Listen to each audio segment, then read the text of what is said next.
when anyone talks peace, I know you are truly Ugandan. Let's vote peace. Indeed, let us bring back dignity to Uganda's leadership. These are not my words. These are the words of my guest today, Nancy Kalembe. Nancy ran for president in 2026, and she's preparing for yet another cycle. She did run in 2021, and she's preparing for another cycle. She was the only woman who ran back then. Today we are going to try and talk about some things with her. We are going to look at where journalism is in the region. We are going to look at where the East African community is going. And we are also going to look at basically the political and social setting of our country and where we would want it to be. So let's get into this. I am Musanjifu Benjamin, and welcome to the East African Perspective. Hello, Nancy. Thank you for being here. Hello, Benjamin. I am happy to be here. Thank you for having me. Okay, so you have been silent. You have been lost. You made headlines in 2021 when you decided to run for president. We shall get into that. But I will first take you back to where you were, or where we think you were, those who watch you from the public space. You have you have this background in journalism. You may not be a journalist, and I would want you to tell us, give us your view. Where is journalism now? Where is it going? What is happening to the whole media space in Uganda, in East Africa, and basically the globe? Where are we, and what are the implications to us as individuals and the society? I want us to start from there. Well, thank you, Benjamin. First and foremost, I have been silent on purpose. A lot of people think that once you come onto the political scene, you have to make noise and be seen at all costs. Sometimes court attention at all costs is not worthy. Sometimes it can actually destroy you. In our setting in Uganda, sometimes we've come to understand that silence is golden. Because if you're not silent, what are you talking about? And if you're talking about whatever it is you're talking about, is it going to improve anyone's life? Is it going to endanger yours and your family?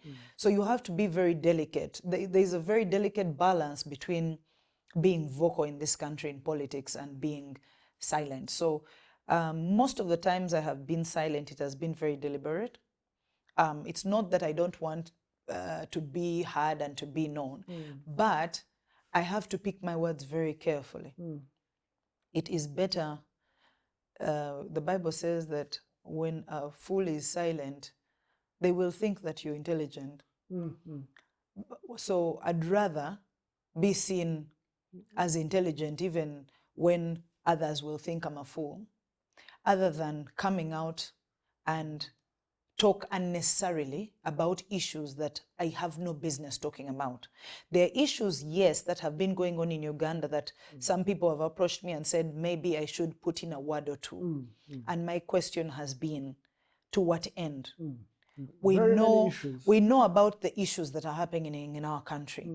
When we talk about them, and it's not a forum of leaders discussing a way forward, what is the point? Because unproductive criticism does not help you and I. It doesn't. In Ugandan politics right now, running against the current government means you're automatically opposition. Yes. And the moment most people put on the shoes and the hat of opposition, they just come out to criticize everything. Criticism is supposed to be positive. It's supposed to be productive. So if I criticize this table is not clean, someone needs to bring a rug, or I'll bring a rug and we'll clean the table. You offer alternatives. Exactly. If we're not offering alternatives and it's all about being seen and being heard, it is very unproductive. And I'm sorry, in that space, I don't think I'm made for such.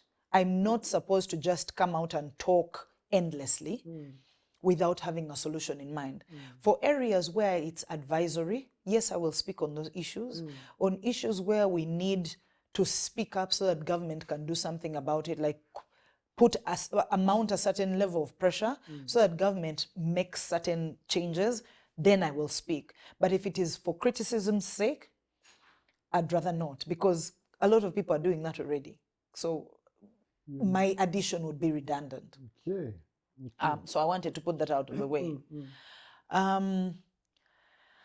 In regards to the situation of the media in Uganda, in East Africa, in Africa, and in the world today, I'm not a journalist by profession, and neither am I working in the journalism space. However, I used to work with Sanyo FM and UBC TV, UTV, and then we transitioned into UBC. And at the time, journalism was slightly different from what it is today. The state of journalism right now is something we have created. Really? Yes. As Ugandans? Whatever society we are in, and whatever the level of journalism we have created it. We have polished it. We have made it what it is right now. There is, I don't know if you're familiar with the 7 mountains of influence. You could tell us about them. Okay, so there's 7 mountains of influence. One of them is the media and entertainment mountain. So there's faith, there's family, there's education, there's economy, there's governance. So you are familiar with them. So there's arts and entertainment as well, and there's media. Now, the media mountain is usually overlooked, but it is what shapes generations to come. And I think it shapes all the others, the other 6. Exactly. It has influence on all the other 6, whether we like it or not. While I was growing up, the movies that were showing at a particular time in the 80s when AIDS had become a problem, they needed people to understand that AIDS was not airborne, because people were stigmatizing those with HIV/AIDS. And so they had to use the media in the news, with the plays, with the music, with the films we were watching, so that the stigma could be put aside. And also awareness of how to handle people with HIV/AIDS and how to handle ourselves so that we could reduce the spread of this disease. I saw another phase where the World Health Organization was putting a lot of emphasis on family size. And a lot of movies from Hollywood were being churned out. And every sitcom, every movie production had 2 children, father, mother, son, and, brother, sister. And it shaped a lot of people's mindsets. If you look at many people in their 40s now, or 50s, they have 2 children. Why? They were indoctrinated. They were conditioned and programmed that a family has to have 2 children, which is not naturally African to only have 2 children. We'll talk about the population issues later. Now, media has a very big role in our society. Right now, as we were growing up, messages were taken out. Right now, I don't know if you've noticed, there's a very popular theme through all movies and sitcoms and everything. There will be some level of diversity. And when we talk about diversity, we're not just inclusivity. We're not just talking about, the black people were left out, so every movie has to have a black person. Or maybe the disabled. Every movie has to have, many movies, you'll find a disabled person, maybe someone who's with one disability or another. And then we have the inclusivity of the spectrum of the A, B, C, D, F, G, H, I, J, K, that some people call the LGBT community. So it's LGBT, every day a letter is included. So we have that as well. The whole alphabet. The whole alphabet is included. And you realize that with time, this conditioning, this programming, it becomes normal. And the media is being paid to do this. At what cost? Has the media always been paid, even in the past? They have been. We have had media houses that were professional and media houses that are not. That is the condition of the human being. Since Adam and Eve, there's always been good and evil. That one we cannot avoid. So the situation that the media finds itself in, or journalism as an industry finds itself in right now, is something we have created. Not just the journalists, but the society. So when you find a society that is unproductive, what is the conditioning? Right now, our societies are very money-minded.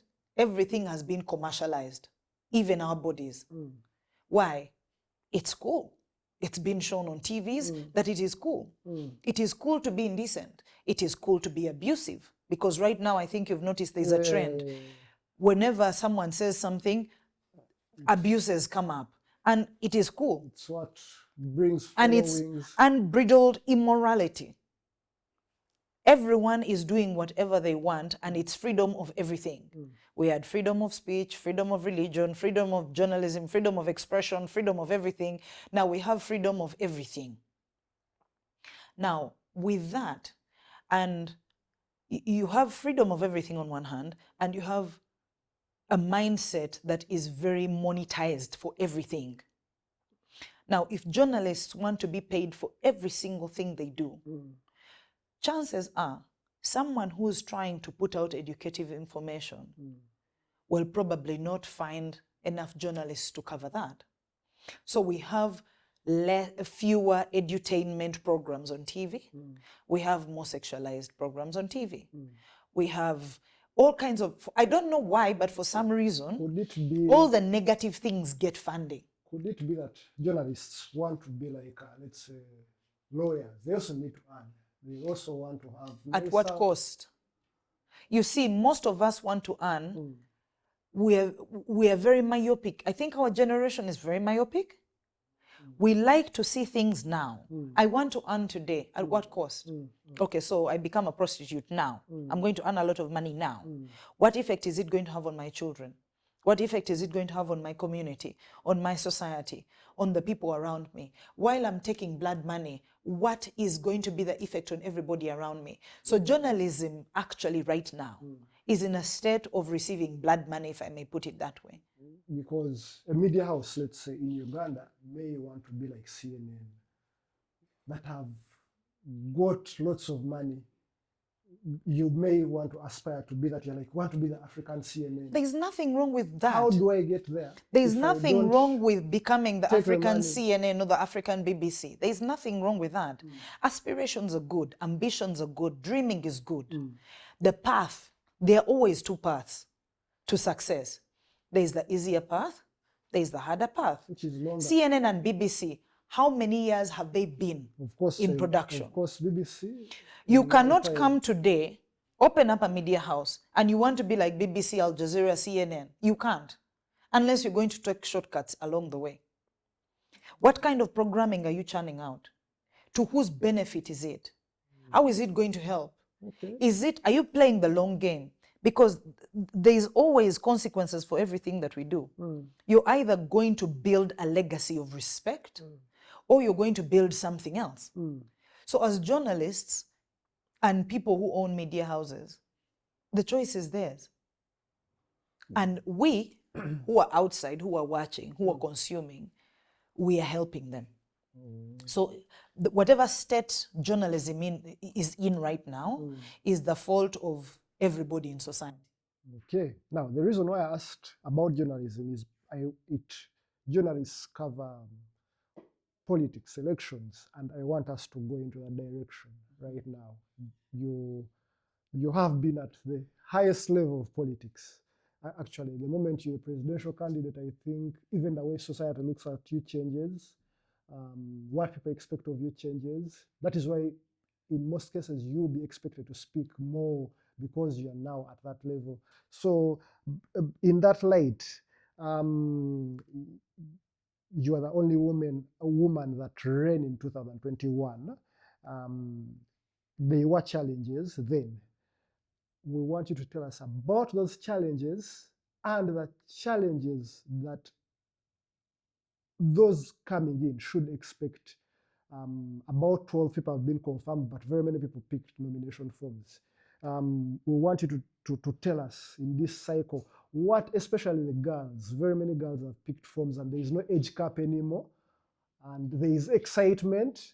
What should they expect? Of course, their culture, their structure, their financial challenges. What should they expect? What are you facing already as you prepare for this cycle? I feel like I'm in an exam right now. Your questions are very complex and multifaceted. Let's break them down. Okay, so you started by talking about journalism in politics. Yes. What role are they playing? Yes. That is a broad question and so on. I will handle the one of being the only female in the last elections and what I did and challenges and all. Let me start, because we're talking about journalism. So this is what is happening in the political space right now. Whoever has the money can afford to call all kinds of journalists. They come on board and reproduce whatever they want, the candidate wants them to reproduce. So if that candidate has good stuff to churn out, that's what is going out.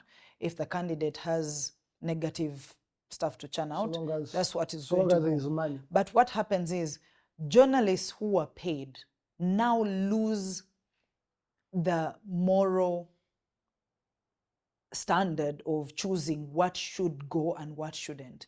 Because if I've paid you for rubbish, you need to put the rubbish on. Only the rubbish. If you're a professional journalist and you're saying, okay, recently what a meeting with different political individuals at a certain media house, and the CEO of that media house stated clearly that our journalists are paid. You do not need to pay them. They're instructed to come and collect. Now, other media houses say, I've given you a microphone, I've given you the tools, go and make your own money. Now, when you send out journalists who are unpaid, they will bring every rubbish, because anyone who wants to be seen on TV then will pay. So if information is paid for, then it has to get airtime. So now that is a challenge I think we're going to face in these upcoming elections, because anybody who can afford to pay media houses will do that. I pray and hope that journalists will be paying attention to good material we have throughout the political season that we have. If they do that, number one, they'll be doing a service to our country so that people can know who to vote for and who not to vote for. Because now we are in a monetized system of government, of politics, if I will put it that way. So if anybody who has money can get into the political scene and win an election, that means our country is in a really big mess. You saw the SEC. Yeah, the drama in the second. I was going to use something else, but drama is good. Yeah, let's use drama. You know what happened with the SEC drama? Yes. We saw good people being thrown out and others coming in, and we were entertained. Yes, it was. Was it entertaining? That's what Ugandans want to call. Oh, that's what we think Ugandans want to call shroom. No. That means we are really being debased, and that's not a good thing. But when it comes to leadership that is controlled by money, I think we are heading down a very steep and slippery and dangerous route. I hope that Ugandans can see through this and choose very carefully who they should listen to and what ideas people are bringing on board. I mean, the world has moved on from the gimmicks in politics. First world countries are now discussing issues, and we are still discussing, let us also eat, let us also have an opportunity. So guess what is happening? The educated minds, the talented people, the people who actually have ideas that would bless this country are stepping away from politics slowly. The few of us who are staying in politics, everybody looks at you and thinks, why are you wasting time? Leadership for our country is not wasting time. Someone has to make the sacrifices. It's expensive, emotionally, financially, mentally, socially. It's a very expensive process. If it was expensive financially only, that would be manageable because you can get funders. But you can't get funders for emotional expense, for societal expense. You can't get funders for that because it takes a toll on the human being. And so most educated people are starting to step out and say, okay, I'm a doctor, I'm an engineer, I'm a scientist, I'm this, I'm that, I'm that. Let me stick to my profession because this is rubbish. But the long-term effect of that is the policies that are made by people who are... Have low standards? I didn't say that. People who are either uneducated or ill-educated are going to make policies that are going to affect everyone negatively. So the role of journalism, if the mountain of influence of journalism is mishandled, it's going to affect all of us. And then we'll be complaining in a few years, but it will be our fault. So, moving on. You talked about the challenges. And you have mentioned some of them. You have talked about even the mental toll. The challenges of running for a presidential seat in this country are not challenges for women only. Yes. I actually hate the questions that surround women this, women that. Why? Because ultimately you're victimizing the women. By the time a woman is running for presidency, they have the same qualifications, or a lot of times even better than the men. Why? Because society worldwide expects when the requirement for a job is 1, a woman has to have 7. So by the time a woman is running for presidency in a third world country, in Uganda especially, it is not because it is, Equal Opportunities Act in play. No, it's because this woman actually has what it takes to run this country. And when she should be measured. It shouldn't be an issue of, there are so many women who are running for presidency, what are the challenges of women? Let me tell you something. Once you come out and you say you're running for presidency in this country, you're a presidential candidate. You're a presidential candidate. There's nothing like the ground. It is nothing to do with male, female. Number 1, you've become state enemy, kind of. Kind of. The financial expenses that are required if you're to do a campaign in this country are the same. They're not going to say, okay, you're a woman, so pay half. No. You pay the same amount. You're going to pay the same amount. You're going to come against the same enemies. You're going to come against the same challenges, whether it is society, how they're perceiving you, how the government perceives you, how your family is going to treat the whole situation. A lot of families shun politics because of all the dangers that you could cause them. Yes. So you're going to suffer at home because your brothers and sisters and maybe your parents are very uncomfortable with the fact that you can go for member of parliament, but running for presidents in this country, even member of parliament, we have member of parliament, the fights are not as ugly. And the world does not, the country does not shun you, because if you run for member of parliament, tomorrow you can go and get a job. The moment you run for president in this country, number 1, getting a job becomes Nancy, almost impossible. A little bit. You have brought that issue of the ugliness. You know how ugly it is. Why do you choose it? First time and second time again. I don't choose. And you have outlined all these challenges. Financial, you said there is an emotional toll, societal. Why again? Challenges. Yes. There's a word for that in every language. You know why? It's part of life. Exactly. I had challenges being born. Yes. Because I had to come through a birth canal that was too small for a human being to come through. That's a challenge. Are you familiar with the term soft life? I had challenges learning how to sit because Yes. I had to be supported for a number of months. Yes. I had challenges becoming mobile. That's why I started with my fours. I had challenges walking. That's why I had to hold things and start walking at some point. I had challenges learning when I went to school. What they were teaching was new, but I learned it. There are challenges at every stage of life. The beauty of life is we choose our challenges. You can choose that school is too hard and you drop out in P3. P4 was one of the classes that was hard. So in P4, you can say school is hard. Things are getting When I harder. went to school, there was still beating in school. Teachers used to cane us.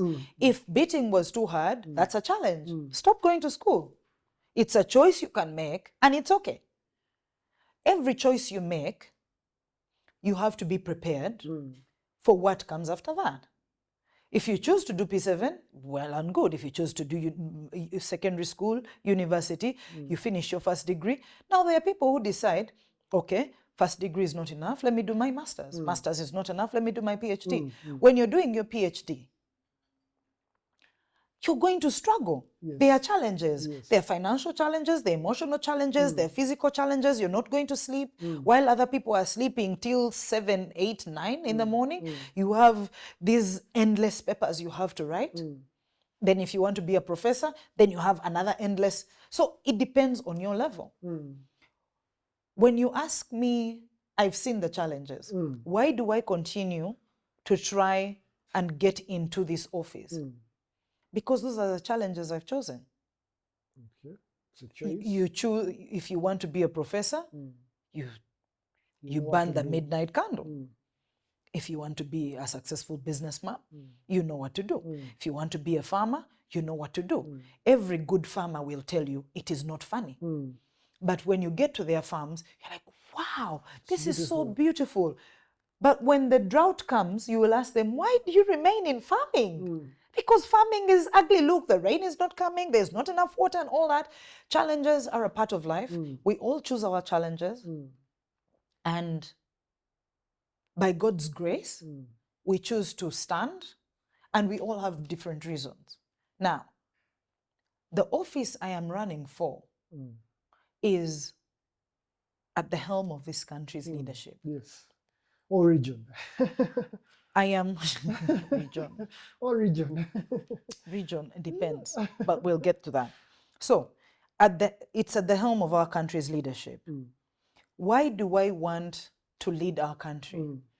I am Ugandan. You know, before you get to leading, why do you want to go through the path of getting to the leadership? Because I want to become the president of Uganda. Okay. Now, to become the president of Uganda, this is the path I have to take. To become a mother, I had to go through backache, big stomach, painful legs, vomiting, that whole. But guess what? You have become a mother once, and you say, oh, these babies are nice. I want to have more and more and more and more. That's the path. You can't say, I want to become a mother, shortcut. Okay, you can adopt, that's a shortcut. Surrogacy and... Now, unfortunately for presidency, there's no shortcut. Kind of. There's no shortcut in our day's civilization. Yes. We can use the old-fashioned way of going to war and fight, bloodshed, and then you come into the country. That's a shortcut, which is very ugly. Would say the Tanzanian president had a shortcut. Was it a shortcut, really? Have you read her, biography? Of course it was not a shortcut. It wasn't by the time No, she was, when the opportunity met preparedness. So it was not a shortcut. That woman, she's amazing. Shall get I to love, her. by the way, when you see any female president, there is no female president on earth who has been and who is, who has had a shortcut in life. Yeah. Because society always expects us to be at 7 when men are at 1. Because you have to prove yourself 7 times more than all other men. If I was a man, I would be asked questions like, so What are you going to do for the What country? are you going to do for the country? What And are- we'd get onto the conversations Yes. immediately of what am I Yes, going to it do? is- But because I'm female, I have to prove, you're a woman. What did you do? Okay, so you And it's- studied, we and understand. It's important. And it's important, yes. And I understand because we are a masculine society. We're a patriarchal society, and having a woman in leadership is a bit outside the norm. That's why we've never is, we had, can't we've deny never that. had a female president. However, it is time for countries to grow. We need civilian leaders. And time again, women have proved that the best civilian leaders are women. That's debatable, but let's move on. Anyway, so because I want to see a better Uganda, I want to see Uganda improved. That is why I keep at this. Okay.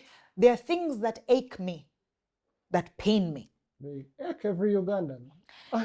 Yes, but I know they ache every Ugandan. They ache me in a way that has pushed me out of my comfort zone. I was in the corporate world, very comfortable. I had a very good salary, I had a very good job in petroleum, and we all know how petroleum pays. Why would you leave that? I left it because of this ache that was beyond the comfort. There are aches you have that go beyond the comfort of where you are. Nancy, there is that ache. Now, every girl has otherwise, I mean, having a job in petroleum, banking and all that, I would never have left that because you have all packs. Financially, you're good. You have all kinds of allowances that make you so comfortable. Even you can just is sorted. Retirement is sorted. Financially, you are sorted. But the thing is, there is a time beyond self.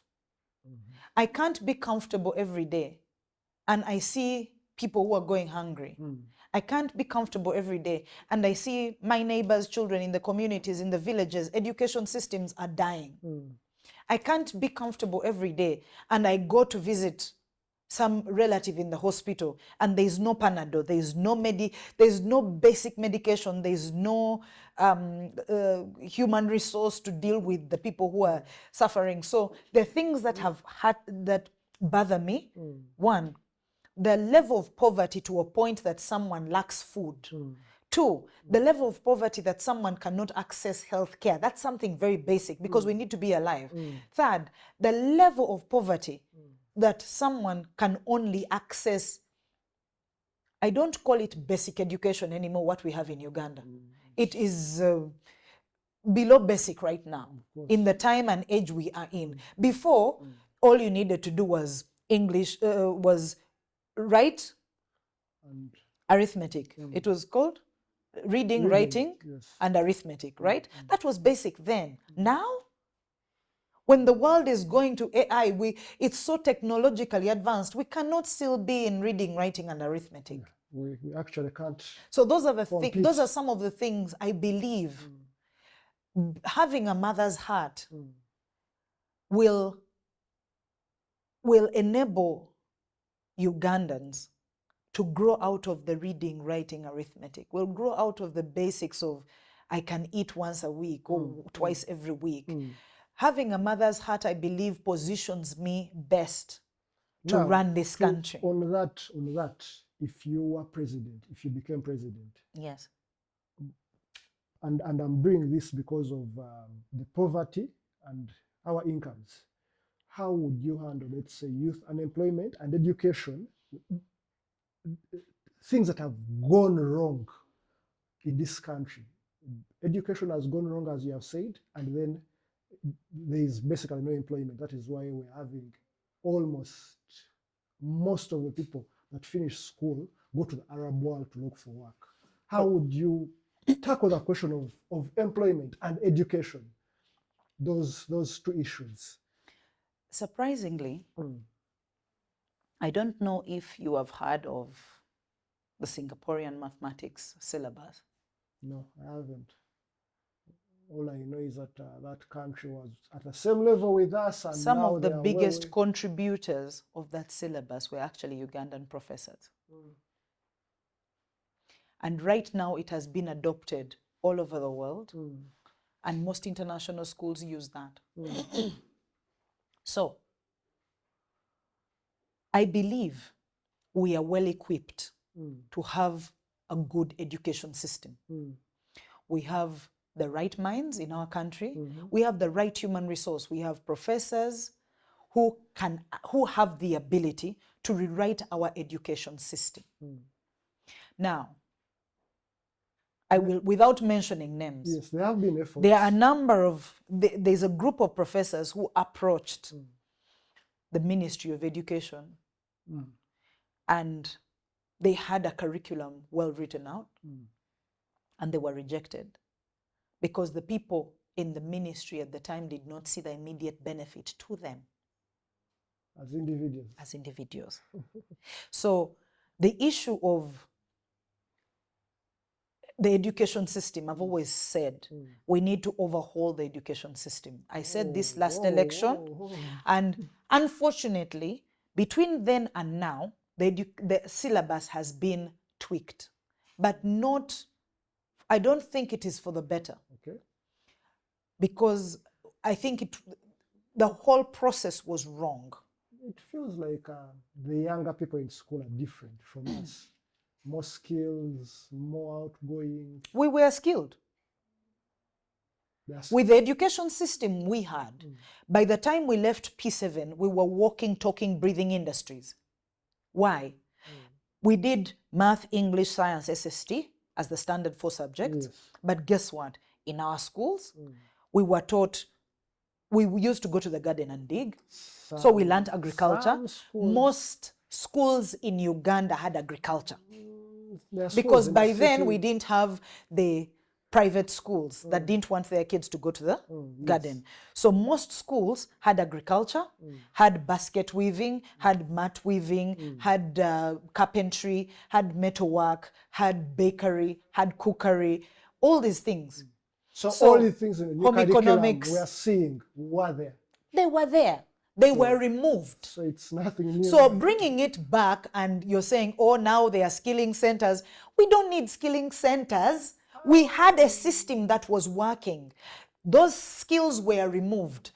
Taking away my food and then you give it back to me does not mean that you're doing me a favor. Okay. Skills were part of the system in primary school. We learned, by the time we left school, we knew how, we had home economics. You could actually manage a home. You could manage the finances of a home by the time you left P7. You could manage a small business. We used to bake in P7 VAC. Okay. When you went to S4, you did the same thing. You improved and became better. The boys could do whatever. Our hands, they gave us head knowledge and skills. So now that was removed. So the generation that is seeing skilling centers coming up now, they're not doing us a favor. They were there, they were removed, they're giving them back to us and saying, oh, we are doing you a favor. No. Now, moving on from there, skills are very, very important. And they need to be given from a very early age. Because a child as young as 7 years or 6 years in primary school needs to know how to have a basic small garden in a pot. Or in a cavera somewhere. Backyard gardening should be basic knowledge for everybody. Being a parent to a plant. Thank you very much. Because if you can't manage a plant, you can't manage a pet, you can't manage a chicken, really. By the children, you can't manage African yourself. society had an education system that was good. When the white man came, they brought Western education and they negated African education without considering. No, we are not blaming them. I'm not in that category of people who blame. I'm just giving a scenario. We had an education system that worked for us then. We had our own medicines, we had our own morals, we had our own way of society and upbringing of children. When the colonial masters came, that was changed. So Nancy, if let me finish. Let me get home. Now, what we were supposed to do is not throw out Western education. That's also a very wrong approach. It's always good for development to happen. You need to be open-minded and embrace what is available to you. So we needed to revisit what did we have in Africa, whether it comes to medicine, education, and whatever. What did we have that was thrown out that was good, that we need to return? What is it in the Western education system that we need to retain? What can we amalgamate this, make an alloy that is stronger than both metals? You Okay, understand? I understand. That Now, makes sense. if we got to that level, our education system would be very far by now. It still can be corrected because it's not too late. But do the people in leadership actually want a well-educated population? Is the That is question. one question. It could be a whole podcast episode. Now, moving away from that, because you have answered my question of education, and I'm sure when the skills come in, we can now tackle employment. Now, and talking about employment, yes, we can't say we don't have jobs in this country. What we can say is the opportunities that are available have been destroyed. There is very big opportunity in Uganda. That's why when foreigners come here, they can actually work. Yeah, they can and make lots of money. But our problem in Uganda is not lack of employment. Our problem in Uganda is lack of proper management of systems.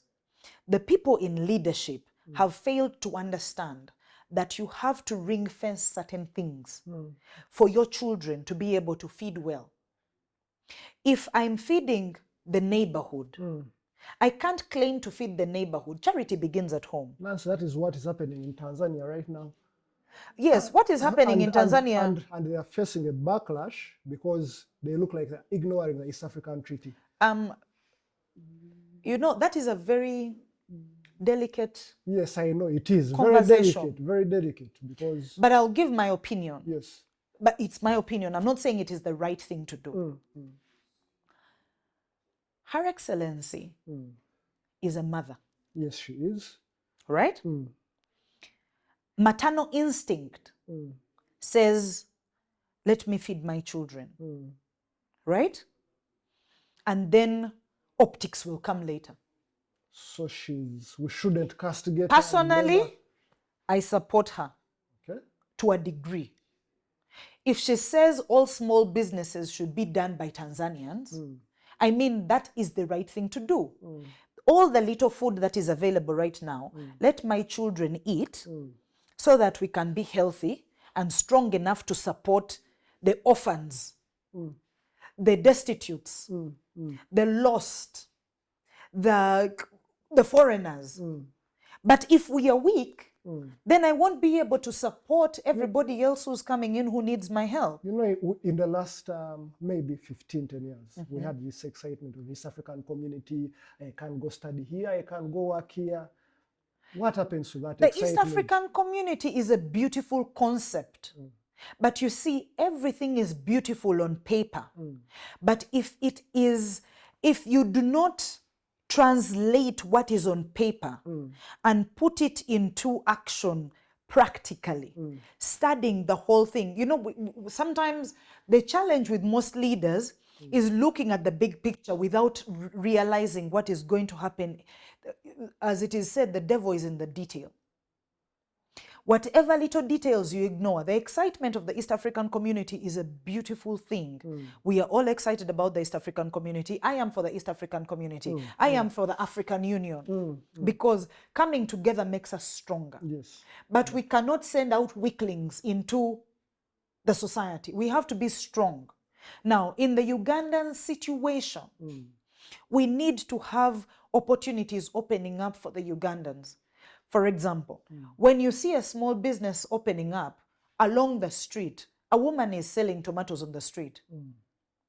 Don't chase away the woman who is selling tomatoes on the street. Find why is she on the street? Can you provide a solution? But if you come and the city councils are coming to clean up because they want clean streets, you're dealing with a skin rash. I have AIDS.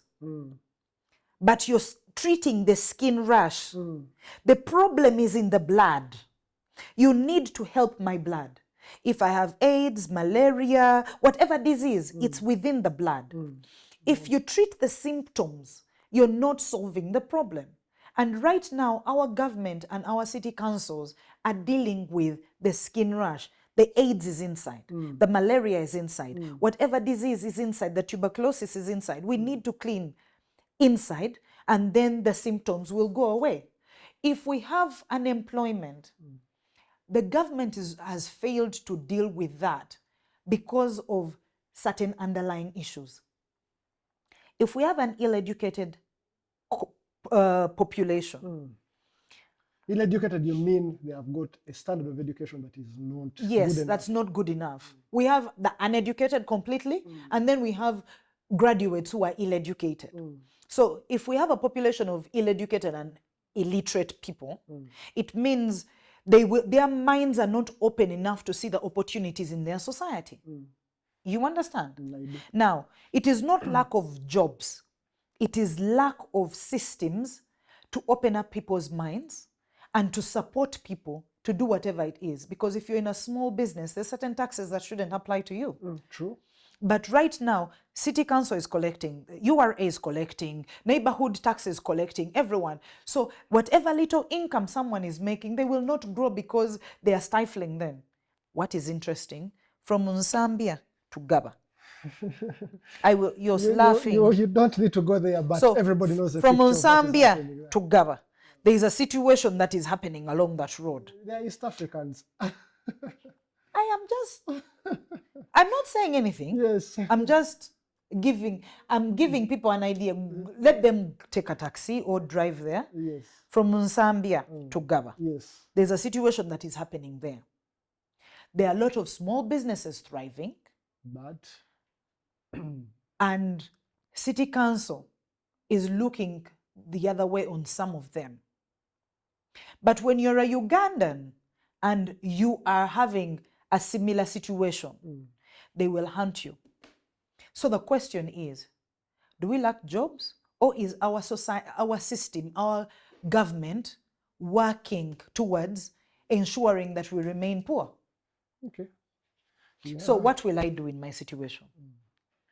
I will be a good doctor and deal with the disease, not the symptoms. The way the lady on the other We side is need doing. to allow Ugandans to thrive, because we were mentioned in one of the surveys, I think it was 2005, we were mentioned in one of the surveys as one of the most entrepreneurial countries. Yes. So if we are the most entrepreneurial country, you're starting a business, very many youth are starting businesses. How can we support them? So the government needs to come out. My government will support the youth in businesses.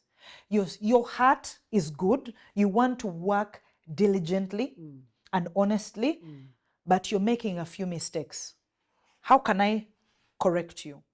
You're doing the right thing, but you're in the wrong position. How can I reposition you? How can I support you? How can I ensure that you work well so that you get out of this position that you're in? But what we are doing right now is we are killing what was standing in the wrong place. No, we should uproot and reposition. Okay, thank you very much for that thought, because it has sort of addressed what is happening here and also what is happening in Tanzania, and it has made sense actually of the situation on the other side. Before we go, I think she's doing a good job. From your explanation, she is. Yes. Yeah. From the East African, once she strengthens her people, yes, then they will actually be a very good human resource to the rest of East Africa. And all East African countries ought to do that. Strengthen internally, clean up inside, and then start cleaning community. We cannot say, Gwanga Muje, we are cleaning the street. Then we come and find that your kitchen is dirty. Yeah, that makes sense. Before we go, there is a lot going. Have you been confirmed yet by the Electoral Commission? Not yet. Not yet. Hiccups? Yes, many. Many hiccups. Will you overcome them? I believe I will overcome them. Okay. This time round, it's been tougher than the first time. Because of the highly monetized society we are in.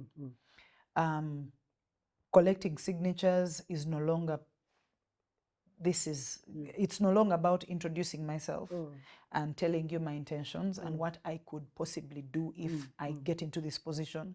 Could you please support me? It's like, oh, I like you very much, but I have to eat. So for me to give you my signature, you have to pay for it. So we've had those challenges. It's mostly a monetary issue, but we will overcome. Okay, so before we go, By you God's have a grace. lot doing, you have a book coming out. One last word for our listeners and those watching, the East African perspective. Wow, you have this ability to ask 3 or 4 questions in one. Time. Okay, so about my book, I have written this book. But God is the title of this book. It's out now. It's in print. And very soon Ugandans will be able, I have written, it's actually an autobiography. I've been asked why I'm writing an autobiography at my age. At your age. I thought I should write my autobiography in phases when my memory is still good. When I am 120, I may not remember all the things that happened before. So, yes, I journal a lot, by the way. Yes. I journal, I have gratitude journals, yes. I have daily journals, I have dream journals, I have different experience journals depending on extraordinary things that happen in my life. So through that, I thought it would be good. A lot of people have been asking me, but who is Nancy? And I can't summarize in 10 minutes who Nancy is. You can't do that on a podcast. I can't do that on a podcast or on a TV show. Or radio show, but I decided let me put out a book so that people can read and get to know who Nancy is. That is why I didn't ask who is Nancy. Because you have had an opportunity. So that is basically what I would like people to get to know. I would like people to get to know me because as human beings, the more people get to know you, sometimes your vulnerabilities is what pulls the people, your divine helpers to you, to make you a better person. So I hope people can read my book. It is available for those who want to reach me. They can easily reach me on, my numbers will be on the screen as they watch this podcast so that people can either send me a WhatsApp message or call me and they'll be able to get a book. Okay. As we wrap up, I love Uganda. I'm Ugandan in every way. I was born here. I was raised here. My parents, grandparents, and very many generations past were Ugandans. It is high time for Uganda to have a real Ugandan president who loves this country, who has a heart for this country, who has a mother's heart for this country. That's why we call her Mother Earth, Mother Uganda, Mother Africa. Now, when you put mother in the term of leadership, then you know that someone is going to uphold you and carry you through the good times and the bad times. It's only mothers who know how to handle the extremely bad children, the ordinary children, the extremely good children without prejudice. It's only a mother who can stand for her son or daughter who has been a murderer and say, she can change, he can change. Thank you very much. So you have talked about the media and how it shapes our society and the region. You have talked about the elections, why you want to run, and you have made your points clear. And you have painted a very, very good picture of how we should be integrating as East Africa and Africa and what we should not ignore. Thank you very much for honoring our invitation, for coming to the East African Perspective. We hope to have you again, and we wish you all the best in the nomination process and then the election process. Thank you.